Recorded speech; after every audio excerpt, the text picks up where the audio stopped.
Do you want money, or you want happiness, or you want both? What is going on, everyone? In this video, we're going to be going over money and wealth versus happiness in life. Basically, we're going to be answering the question, can money really buy happiness? In this video, we're first going to define what it means to be happy. Next, we're going to go over human needs.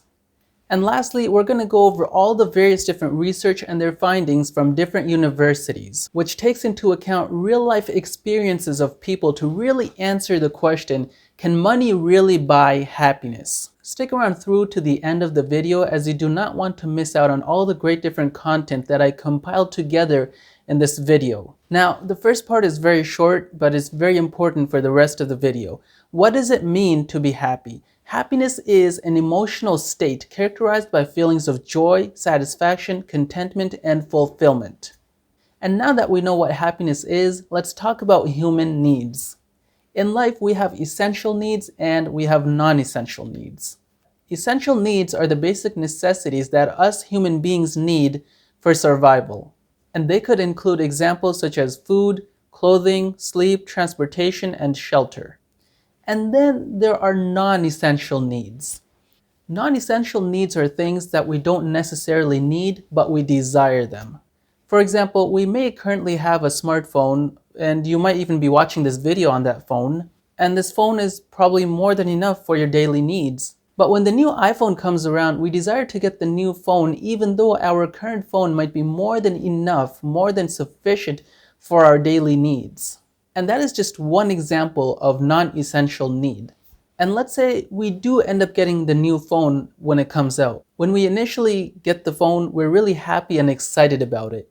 But what happens when some time passes? We tend to get bored of it, and it's no longer as exciting as it was when we first got the phone. So now we want to seek something else that'll bring us excitement. So we go out and we get something else that is brand new. So the problem with non-essential needs is that our desires never really truly get fulfilled. So we tend to keep craving more and more and more and never truly be satisfied. So when we look at the question whether money can truly buy happiness or not, it almost seems as if money really cannot buy happiness. But let's wait for the research before we conclude the answer. Before we get to the research, let's look at some problems that money cannot buy. We discussed that money cannot buy fulfillment. Money also cannot buy love, friends, family, health, well-being, or purpose in life. However, in life, there are problems that only money can solve. For example, your rent or mortgage, food, healthcare, transportation, clothing, bills. These are all problems that only money can solve.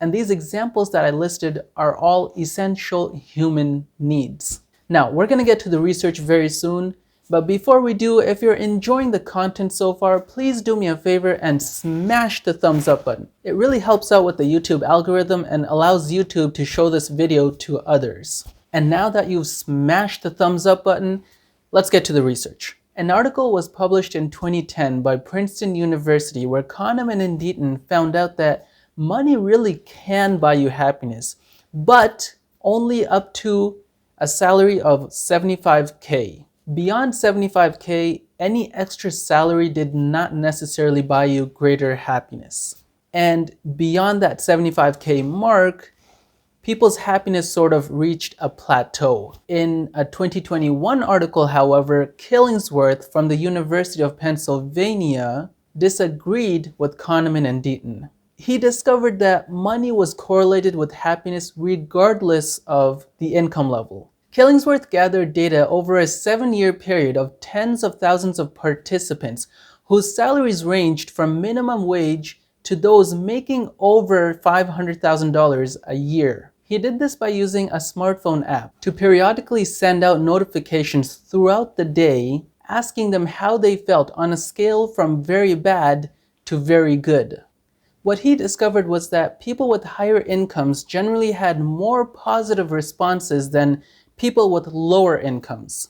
What he also discovered was that happiness increased as a percentage increase in income and not the dollar amount increase in income. For example, let's say we have two people, person A and person B. Person A has a salary of $20,000 and person B has a salary of, let's say, $200,000. Person A and person B both receive a 10% raise. So now after the raise, person A is now making $22,000 a year and person B is now making $220,000 a year.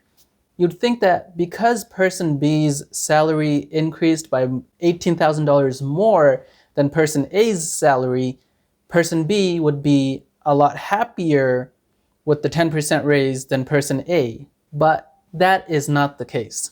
Because both person A and person B's salaries increased by 10%, they both received the same increment of happiness. In other words, let's say instead of a 10% raise, person A and person B both receive a $10,000 raise.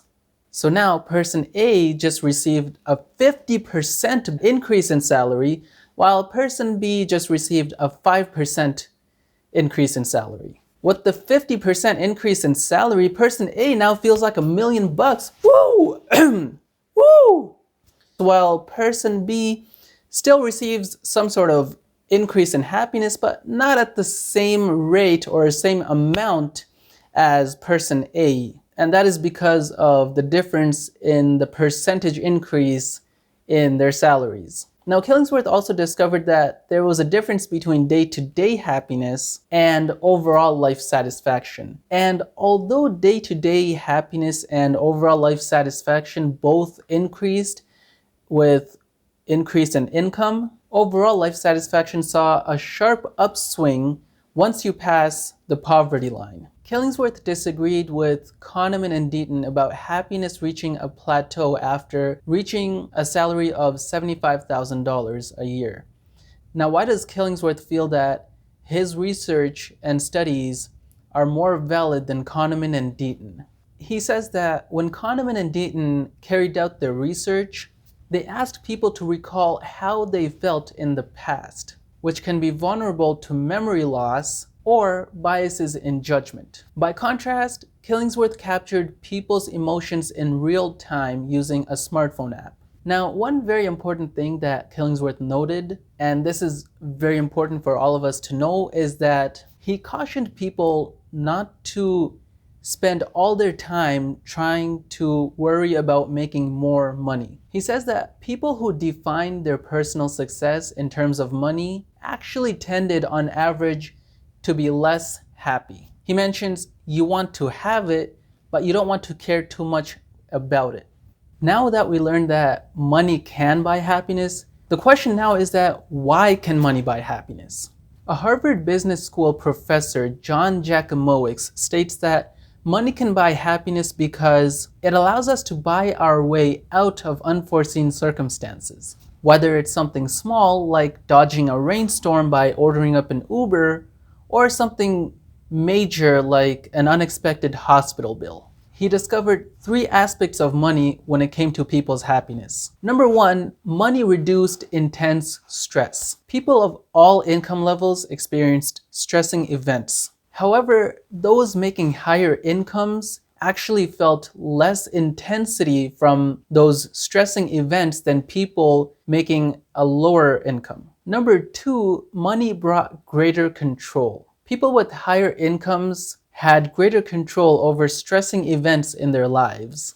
And that is actually the reason why people with higher incomes actually feel less intensity from negative stressing events in their lives. And lastly, number 3, people with higher incomes actually just generally felt more satisfied with their lives. One of life's greatest stressors is money for survival.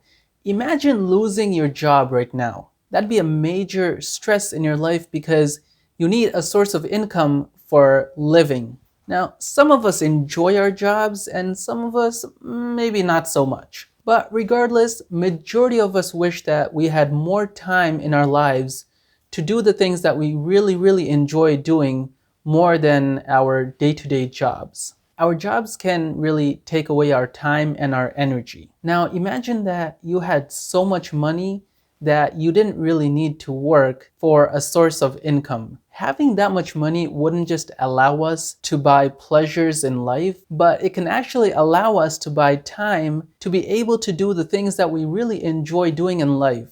Researchers at the University of British Columbia discovered that using money to buy time is actually linked to greater life satisfaction. For example, we can use money to buy time by hiring a house cleaning service. In some cases, we might even be able to achieve enough wealth to be able to pay off the suffering of having to work at all, and instead use that money to outsource the work needed to generate income and live off of investments. In today's time, we call this financial freedom. Financial freedom isn't about being insanely wealthy, but it's about having enough financial resources to live the life that we want to live comfortably. Now, if you want to live the best life and achieve the greatest level of satisfaction with the money that you have, 3 different professors from different universities came together and discovered 8 ways to spend your money to achieve the greatest level of happiness. Now, I made a separate video on the 8 ways to utilize your money to buy the greatest level of happiness with the money that you have.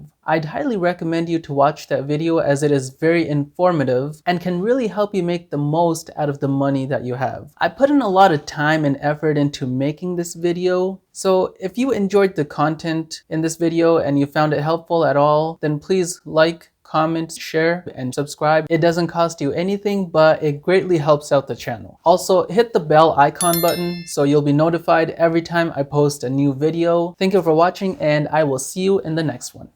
Bye.